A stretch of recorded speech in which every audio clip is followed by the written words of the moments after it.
Maafitha a borithi unyitanĩrĩri na maafitha a ũrĩmi kaunti-inĩ ya Nakuru nĩ mahithũkĩtie makonia 140 na mabataraitha ya thogora wa thĩ ya thirikari mwena wa Keriget kũu nĩ Kuresoi ya mũhuro ĩrĩa ĩrerĩkana ĩrekĩrĩtwo makonia-inĩ mangĩ na gũcoka kwenderio arĩmi na thogora wa igũrũ. Munini wa county commissioner wa Kuresoi ya mũhuro niwe Marak Namai augĩte nduka ĩrĩa bataraitha ĩyo ĩnyitĩtwo ĩkoretwo ĩkĩendia bataraitha na thogora wa igũrũ kũrĩ arĩmi. Namai augĩte ũnyihu wa bataraitha thebo-inĩ ya kũiga bataraitha ya thirikari mwena ũcio wa Kuresoi ya mũhuro nĩguo kũratũmire ciũria nyingĩ na harĩa marambia ũthuthuria.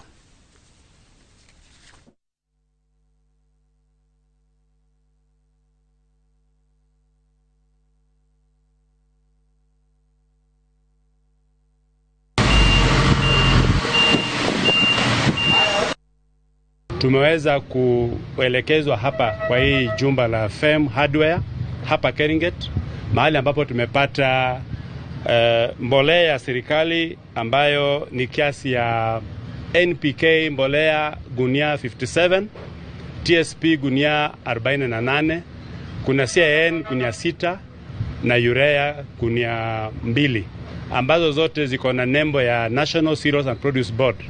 Mbolea ambayo serikali imetoa kwa niaba ya wananchi wa Kenya kwa ile mradi ya Subsidy for the Farmers. Mbolea ya bei nafuu ambayo wakulima wananunua kwa kiasi ya shilingi 2,500. Na kulingana na ile kiasi ya mbolea ambayo tumepokea hapa Jumatatu iliyopita, mbolea kiasi ya gunia 600 kwa hii store yetu ya Keriget.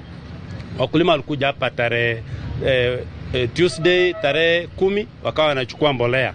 Lakini kukakuwa na upungufu wa mbolea hiyo, na tukaweza kuwasiliana na wenzetu wa Wizara ya Kilimo kuweza kuongezewa mbolea nyingine.